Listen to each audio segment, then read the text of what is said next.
Assalamualaikum dear students, welcome to my channel. Last lecture में हम question number 8 कर रहे थे, एक्सरसाइज 6.6 का। क्वेश्चन नंबर 9 से स्टार्ट करते हैं।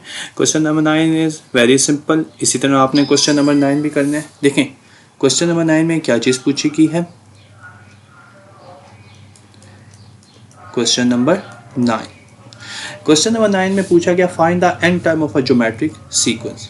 Find the nth term of a geometric progression। बता दिया गया ज्योमेट्रिक प्रोग्रेशन है, 7 कंडीशंस हैं। इफ कंडीशंस पे गौर कीजिएगा।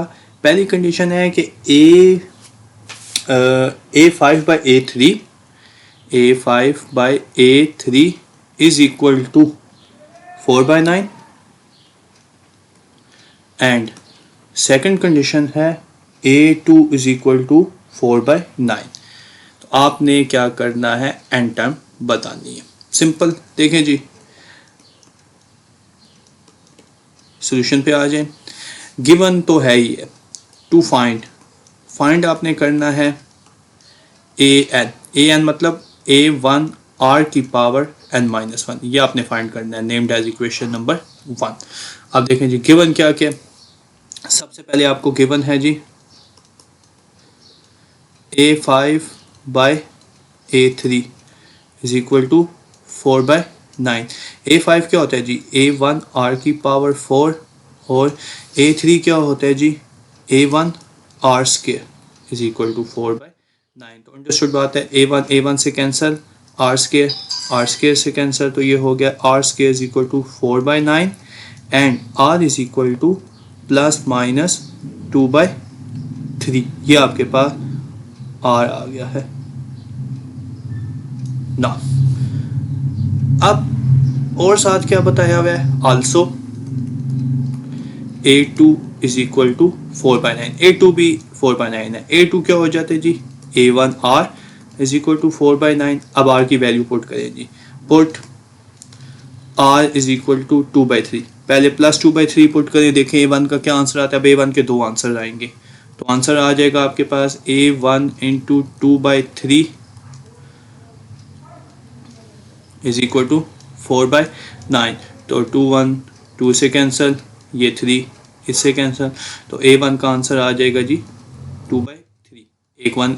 a1 का आंसर आ गया जब r पॉजिटिवली है। सिमिलरली मैं यहाँ पे पुट करता हूँ r इज इक्वल टू -2/3। जब नेगेटिव वैल्यू पुट करता हूँ तो फिर देखें जी क्या हो जाएगा, a1 -2/3 इज इक्वल टू 4/9। तो ये आपके पास बन जाएगा a1 इज इक्वल टू -2/3 बन जाएगा। ये आपके पास दो वैल्यूज आ चुकी हैं a1 की। तो 1 by 1 वैल्यूज पुट करें। सो द nth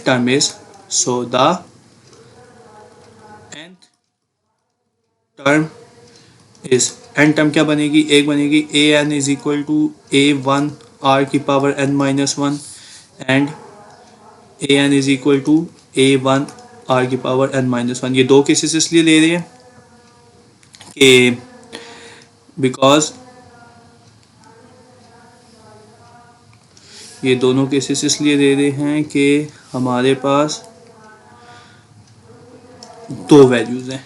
एक है आपके पास a1 इज इक्वल टू 2/3 जब r पॉजिटिव है, और दूसरी वैल्यू है a1 इज इक्वल टू -2/3 जब r नेगेटिव है। तो ये आपके पास सोल्यूशन बन गया जी। यहाँ पे रखें जी वैल्यूज़ को, an 2/3 इंटू 2/3 की पावर n-1। तो देखें दोनों की बेसिस सेम है, पावर एड्स होगी तो कितना हो गया जी, 2/3 की पावर n बन गया। ये किस केस में बना है, जब दोनों पॉजिटिव थे, a1 भी पॉजिटिव था और r भी पॉजिटिव था। दूसरे केस में क्या बनेगा जी, an is equal to -2/3 into -2/3 की पावर n-1। तो उसी तरह दोनों की बेसिस सेम है, यहाँ पे क्या बन जाएगा जी, -2/3 की पावर n बन जाएगा इस केस में। तो दोनों केस में इसको चाहे तो और भी सिंप्लीफाई कर सकते हैं, -1 इंटू 2 लिख सकते हैं, ना भी लिखें तो ये आपके पास आंसर्स हैं। और क्या सिंप्लीफाई कर सकते हैं, अगर लेट ऐसे कुछ प्रूफ करना हो तो ये एमसीक्यू के पॉइंट ऑफ व्यू से ये देखें, इसको ऐसे भी लिख सकते हैं, -1 इंटू 2/3 की पावर n, ऐसे लिख सकते हैं। तो इसका मतलब -1 की पावर n और 2/3 की पावर n, इससे भी करके आप आंसर्स को लिख सकते हैं। Now comes to question number 10। Question number 10 पे आ जाएं। बेसिकली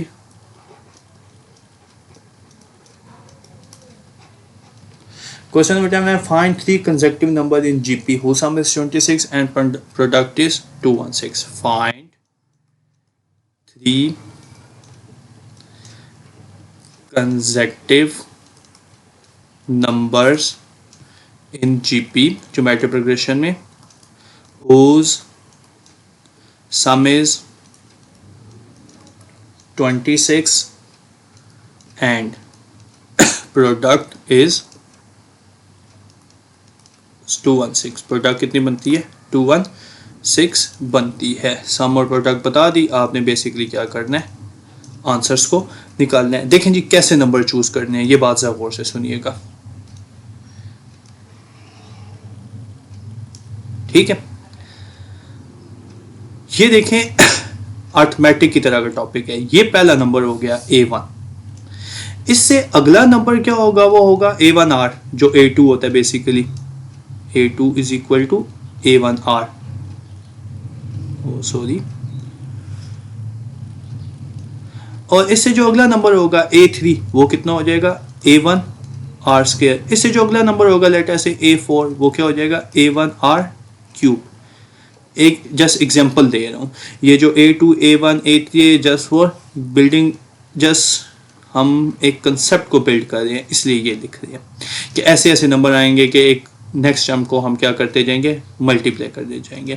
तो जो बैकवर्ड टर्म होगी उसके क्या नंबर होंगे, A1R, ठीक है। जब इसको देखें R से मल्टीप्लाई करेंगे तो ये A1 आएगा ना। इससे अगला बैकवर्ड नंबर क्या होगा, A1R स्क्वायर। इससे बैकवर्ड नंबर क्या होगा, A1R क्यूब। ऐसे ज्योमेट्रिक प्रोग्रेशन में नंबर लिए जाते हैं, ठीक है। तो जब कभी भी 3 नंबर लेने हैं तो वही अर्थमेटिक वाला लॉ फॉलो करेंगे, कंसेक्यूटिव नंबर्स को लिया करेंगे कि किसी भी मुश्किल से बचने के लिए। मैं यहाँ पे इस क्वेश्चन में क्या करता हूँ, मैं 3 नंबर लेता हूँ जी। मैं कहता हूँ late A1/R, A1 and A1R be 3 numbers in geometric progression। ये मैंने geometric progression में क्या कर लिए, 3 नंबर ले लिए। अब according to given condition, according to given scenario या given condition के मुताबिक A1R plus A1 dot A1R is equal to 216 बनता है। मतलब जो प्रोडक्ट है, प्रोडक्ट इज इक्वल टू 216 बनती है। तो जैसी बात है, R से क्या हो जाएगा, कैंसिल हो जाएगा, ये बन जाएगा A1 cube is equal to 216, ठीक है। तो आप इसको ऐसे भी लिख सकते हैं, A1 का क्यूब इज इक्वल टू 6 का क्यूब। तो A1 की वैल्यू आ गई जी 6। वैसे बननी तो 3 वैल्यू चाहिए, लेकिन हम इधर जस्ट A की वैल्यू लिखेंगे। इसे एक रीज़न है, मैं जब 6.7 कराऊंगा तो आपको एक्सप्लेन करूंगा, ठीक है, क्या क्यों रीज़न है कि हमने सिर्फ A की वैल्यू ली है, A1 6। और दूसरी कंडीशन क्या है, अब दूसरी कंडीशन पे आ जाए। दूसरी कंडीशन है देयर सम इज 216। दूसरी कंडीशन है सम उनका कितना बनता है जी, 216 बनता है। तो सम लें जी, A1/R plus A1 plus A1R is equal to 216। यहाँ से बेसिकली क्या एलसीएम बन गया, एलसीएम बन गया जी R। तो ये हो गया A1 plus A1R plus A1R square is equal to 216। R उधर जाकर मल्टीप्लाई हो गया, A1 को बेशक कॉमन ले लें, ये हो गया 1 plus R square is equal to 216 R।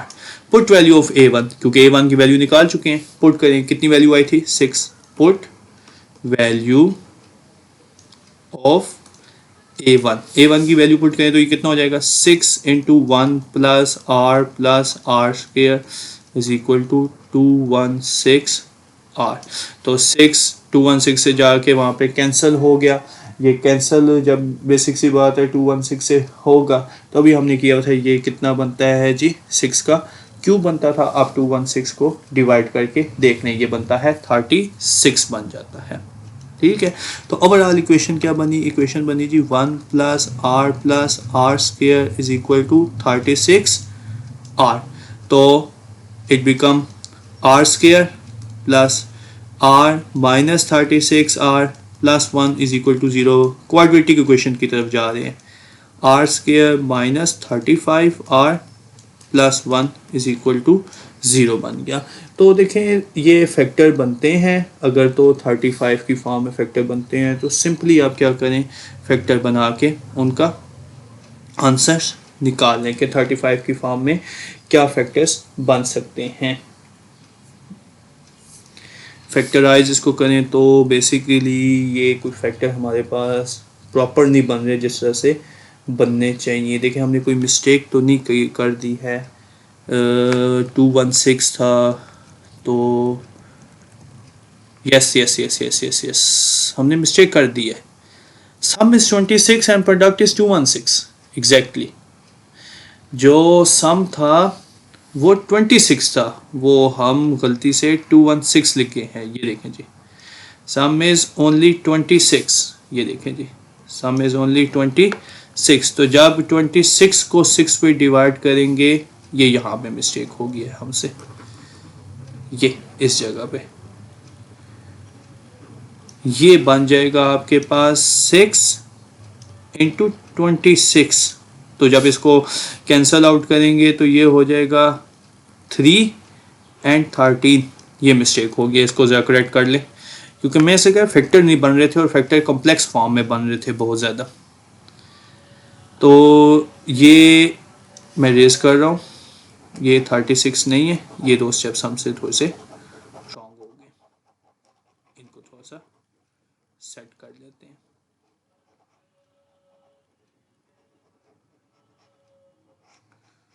क्योंकि जब मैंने कैलकुलेटर पे चेक किए तो फैक्टर्स बहुत ही कॉम्प्लेक्स ओमेगा सीरीज की फॉर्म में बन रहे थे। ये हो गया 3 एंड ये हो गया 13। 2 के टेबल से दोनों कैंसिल किए। ये हो गया 3 plus 3r square is equal to 13r।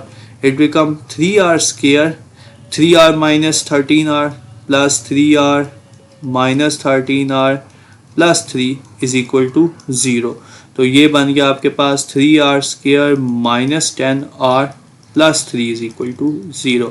आप देखें जरा factor 3 into 3 9। Yes exactly factor बन जाते हैं। ये क्या बनेंगे आपके पास फैक्टर? ये बनेंगे जी 3r square minus 9r minus r plus 3 is equal to 0। तो कॉमन ले लें, 3r कॉमन लेंगे तो कितना हो जाएगा आपके पास? ये हो जाएगा r माइनस 3 और -1 कॉमन लेंगे तो कितना हो जाएगा?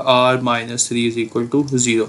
तो जो दो फैक्टर्स बने हैं उनकी वैल्यूज आ चुकी हैं 3r minus 1 and r minus 3 is equal to 0 implies 3r minus 1 is equal to 0 and r minus 3 is equal to 0।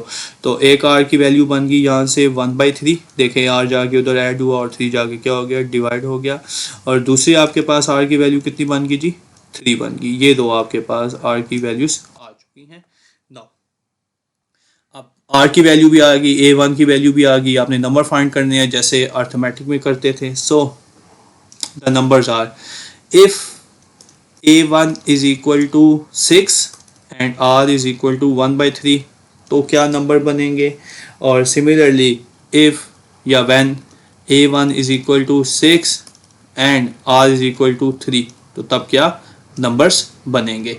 तो नंबर्स क्या क्या थे? नंबर्स थे आपके पास a1/r, a1 और a1r। ये तीन नंबर्स थे जो आपने डिटरमिन करने थे। a1/r, a1 और a1r। इन नंबर्स को हम क्या करते हैं? निकाल रखते हैं। रखें जी वैल्यूज, क्या वैल्यूज बनती हैं? वैल्यूज़ बन गई जी, A1 की वैल्यू 6 और R की वैल्यू 1/3, तो ये बन गया 18। A1 की वैल्यू 6 अंडरस्टूड, और 6 इंटू 1/3, तो वैल्यू कितनी बन गई 2।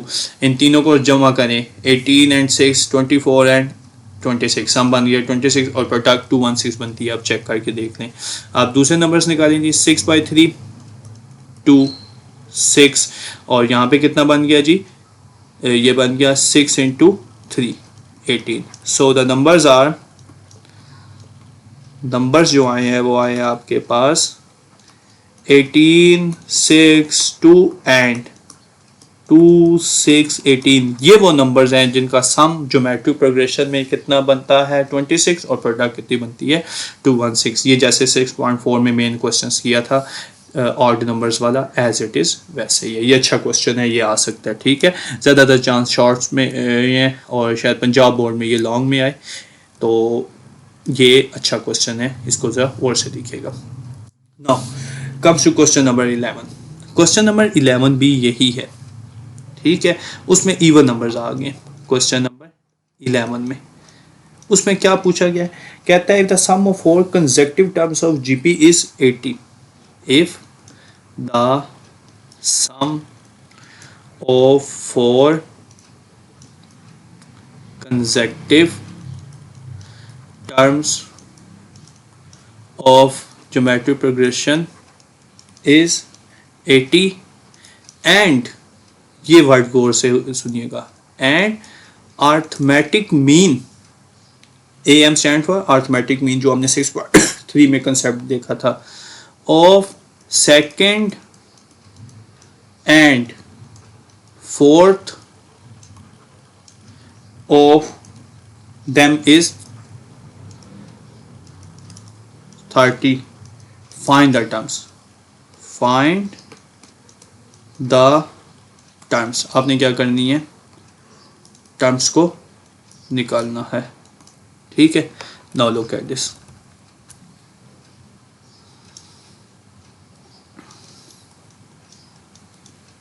सॉल्यूशन पे आ जाए। देखिए जी, आप 4 नंबर चूज करें। लेट द 4 नंबर्स, मैं आपको दोबारा एक्सप्लेन करता हूँ। 4 terms in GP, 4 terms GP में लेनी हो तो सिंपल 4 टर्म्स ऐसे ले। देखें जी, पहली टर्म ए, दूसरी टर्म ए आर, तीसरी टर्म ए आर स्क्वायर, तीसरी टर्म ए आर क्यूब। तरतीब में ले लें, कोई फर्क नहीं पड़ता। ये हम 4 नंबर लेते हैं। इस GP is a comma A R square A R cube. ये 4 नंबर इन जीपी में ले लिए। अब इसकी कंडीशंस में, सबसे पहले कंडीशंस हैं अकॉर्डिंग टू गिवन कंडीशंस के मुताबिक इनका सम कितना बनता है। इनका सम बनता है बेसिकली 80 बनता है। तो सम लें जी, ए प्लस ए आर स्क्वायर, या A1 कर ले, कोई फ़र्क नहीं पड़ता। A are cube is equal to 80। ये कंडीशन सी बन गई है, ठीक है। इसको नाम रख लें, इक्वेशन नंबर 1 नाम रख लें। अब दूसरी कंडीशन क्या है, अर्थमेटिक मीन लेना है बिटवीन, किन टर्म्स का अर्थमेटिक मीन लेना है जरा चेक करें। अर्थमेटिक मीन लेना है सेकंड एंड फोर्थ, दूसरी और चौथी टर्म का अर्थमेटिक मीन कितना बनता है 30। Arithmetic mean between second and fourth term is 30। तो अर्थमेटिक मीन का कंसेप्ट 6.3 में बहुत ब्रीफली देखा गया है। तो अर्थमेटिक मीन ले जाए, देखें ये सेकंड टर्म है, ये दूसरी टर्म है, और ये चौथी टर्म है। ले जी इसका अर्थमेटिक मीन, ये बन गया A R plus A R cube by 2। वो कितना बनता है जी 60 बनता है। तो सिंप्लीफाई करें जी, सॉरी 30 बनता है। 30 is equal to A are plus A R cube by 2। तो यहाँ से A are plus A R cube की वैल्यू कितनी बन गई जी 60 बन गई है। ये आपके पास एक वैल्यू बन गई है जी ए आर और ए आर क्यूब की। इसको बेशक नाम दे दे इक्वेशन नंबर 2 करके इसको नाम दे दे। कंसिडर इक्वेशन 1, दोबारा से कंसिडर इक्वेशन वन को दोबारा से कंसिडर करें। देखें आप इसको ऐसे लिख सकते हैं, a plus A r square plus A R cube, तरतीब चेंज कर दी ना थोड़ी सी, 80। इसमें ये वाली टर्म है ए आर क्यूब और ए आर स्केयर, ये इसकी वैल्यू हमने निकाली हुई है, ठीक है। तो यूजिंग इक्वेशन टू को कंसिडर करें तो ये कितना हो गया, देखें जी, ए plus A r square, a are plus A R cube कितना हो गया 60 इज इक्वल टू 80। तो a plus A r square 60 उधर जाकर सब्ट्रैक्ट हुआ 80 में से, तो कितना हो गया जी 20 हो गया। इक्वेशन नंबर 3 बन गई। अब हमने 2 और 3 को किसी तरह सिंप्लीफाई करना है कि आंसर्स आ जाए। कोई एक टर्म निकाल दें जिससे मसला हल हो जाए या कोई बेसिक इशू ना आ जाए। देखें जी, वो वहाँ पे लिखा हुआ है ए आर, ठीक है, and A are cube is equal to 60। यहाँ पे बेसिकली आया है A1 and A1 R square is equal to 20 आया है। तो हम ऐसे करते हैं कि कोई एक वेरिएबल यहाँ से निगलेक्ट हो जाए कि हमें क्वेश्चन सिंप्लीफाई करने में आसानी आ जाए, ठीक है। तो क्या करें जी, जो इक्वेशन नंबर है 2, उस इक्वेशन नंबर जो हमारे पास 3 बनती है ना, इसको r से मल्टीप्लाई करते हैं। देखिए ये कितना हो जाएगा, A R plus A R cube हो जाएगा इज इक्वल टू 20r हो जाएगा, ठीक है। और उसमें से क्या करते हैं, इक्वेशन 3 को सब्ट्रैक्ट कर देते हैं। यस, ये तरीका बेटर है। इक्वेशन नंबर 3 को मल्टीप्लाई करते हैं r से, ठीक है। तो मल्टीप्लाई करें जी इक्वेशन 3 को r से, तो कितना बन गया, ये देखें, A are plus A R cube is equal to 20r बन गया। बेशक इसको नाम रख दें, इक्वेशन नंबर 4 नाम रख लें। कंपेयर करें जी 2 और 4 को, देखें दोनों की लेफ्ट साइड सेम है। कंपेयर इक्वेशन 2 एंड 4 को कंपेयर किया तो कितना हो गया जी, हो गया जी 20r is equal to 60 implies r is equal to 60/20 is equal to 3। हाँ जी, r की वैल्यू हमने क्या कर ली, फाइंड कर ली है। अब r की वैल्यू फाइंड हो गई। r की वैल्यू जिस मर्जी इक्वेशन में उठा के रख दें, 2 में रखनी है, 1 में रखनी है, जिस मर्जी में रखें आपका आंसर आ जाएगा। लेट अस से मैं r की वैल्यू रखता हूँ जी 2 में। Put value of r in 2, put value of r in equation number 2। तो आपने जब ये वैल्यू रखी तो ये कितना हो गया जी, देखें जी, a इंटू 3 r की जगह प्लस a इंटू 3 का cube is equal to 60। So implies ये हो गया जी 3a plus 27a is equal to 60 implies 30a is equal to 60 implies a is equal to 60/30 is equal to 2। तो a की value आपके पास कितनी आ चुकी है, a की वैल्यू आ चुकी है 2 आ गया है। So this is your question. अब आप वो 4 नंबर्स जल्दी से निकाल के इनको बता दें। सो नंबर्स आर, नंबर्स अब तो एक ही सिचुएशन है, कोई नेगेटिव वैल्यू आई नहीं। नंबर्स हैं जी, एक है a, ठीक है, a तो हो गया 2। दूसरा नंबर है ए आर, तो 2 इंटू 3 6। तीसरा नंबर है ए आर स्केयर, तो वो है जी 2 इंटू 3 का स्केयर 9, ये हो गया 18। और चौथा नंबर है ए आर क्यूब, 2 इंटू 3 का cube 27 2 into 27 which is 54। So the numbers are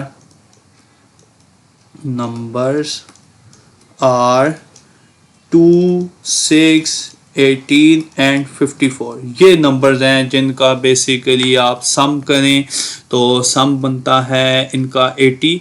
और दूसरे और चौथे नंबर का अर्थमेटिक मीन ले लें, ये देखें, चेक कर लें। दूसरे और चौथे नंबर का अर्थमेटिक मीन आपको करके दिखाता हूँ। ये दूसरा नंबर, ये चौथा नंबर, इनका अर्थमेटिक मीन लें जी 6 + 54/2, ये हो गया 60/2 30, ठीक है। और इन सब का सम कितना बनता है, 80 बनता है। ये आपके पास ये एक क्वेश्चन था। Now question number 12 is basically MCQ question, इससे ज्यादा और वो कुछ भी नहीं है।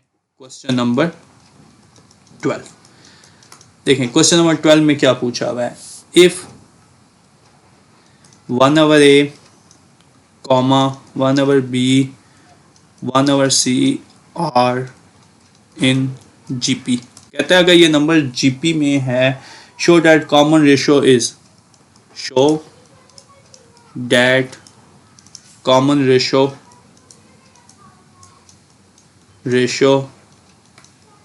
इज, कॉमन रेशियो बनती है प्लस माइनस के root A by C. MCQ में आएगा, कोई से 4 ऑप्शंस दिए होंगे, आपने वो निकालना है। कॉमन रेशियो मतलब हमने क्या फाइंड करना है, टू फाइंड, हमने ये फाइंड करना है या प्रूव करना है, to find R is equal to plus minus के रूट ए बाई सी, ये हमने प्रूव करना है, क्योंकि यही बेसिकली हमारी क्या होती है, कॉमन रेशियो होती है।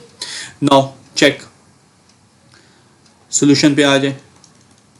गिवन डैट ये बताया हुआ है 1 over A 1 over B, Rawalpindi board या लाहौर बोर्ड, पंजाब बोर्ड में ना ये क्वेश्चन एमसीक्यू में आ सकते हैं। 1 over A 1 over B 1 over C are in GP, अगर ये जीपी में है तो देन इस बात का क्या मतलब है, common ratio r A2 divided by A1, मतलब 1 over b divided by 1 over a, तो ये क्या बन गया 1 over b divided by a over b. And दूसरी common ratio A3 by A2 1 over c divided by 1 over b, ये कितना बन गया आपके पास, ये बन गया b by C. The common ratios are equal, r is equal to R, equal है लेकिन r is equal to R करेंगे तो वैल्यूज नहीं आएंगी, ठीक है, कंपेयर हो जाएगा। हम यहाँ पे ऐसा करते हैं, ये जो इक्वेशन आई है ना, इक्वेशन नंबर 1 और इक्वेशन, क्योंकि हमने r की वैल्यू निकालनी है, इन दोनों को मल्टीप्लाई करते हैं कि r की वैल्यू आए। मैं कहता हूँ जी multiplying equation 1 sorry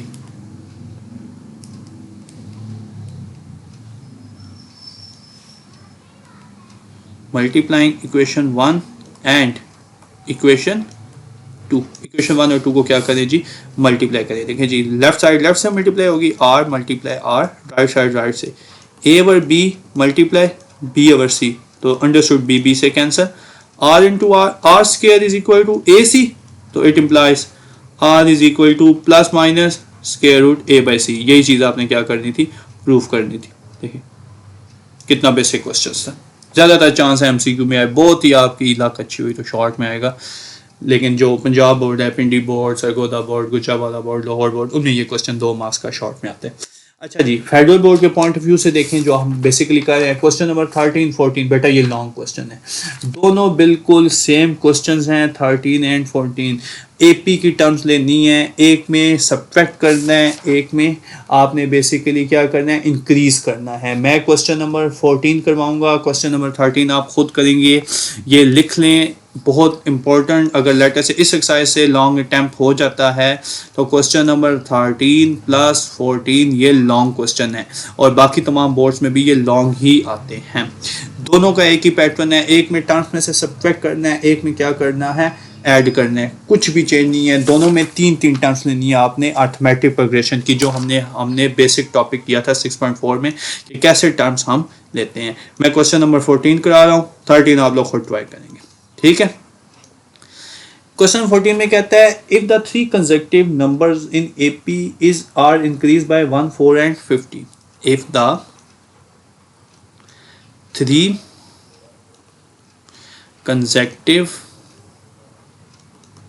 numbers in AP are increased by, increase मतलब उनमें कोई ऐड हो रहा है, 1 4 एंड 15, 1 4 एंड 15, ये 3 नंबर्स इंक्रीज हो रहे हैं।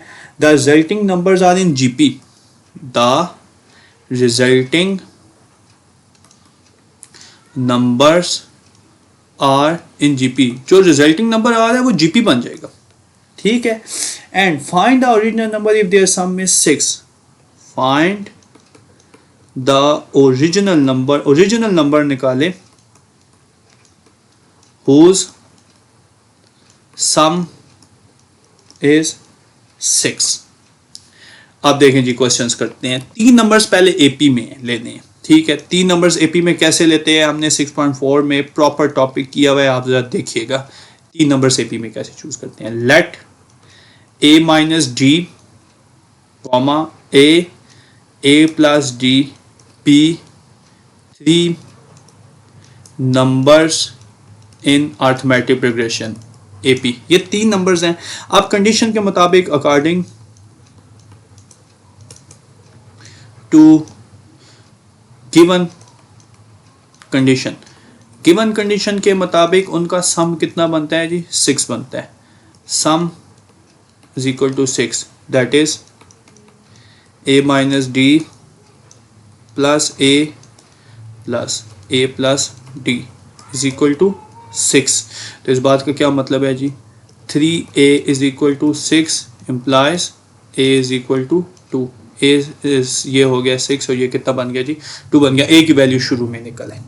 दूसरी कंडीशन बहुत इंपॉर्टेंट है। दूसरी कंडीशन क्या है, वो जो स्टार्ट में लिखी थी, इंक्रीज नंबर्स, ये देखें जी, increased by numbers are increase by 1, 4 and 15।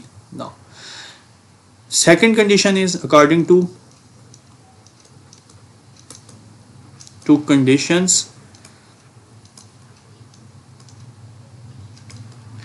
if consecutive numbers, जो consecutive numbers हैं AP में, consecutive numbers in AP are increased by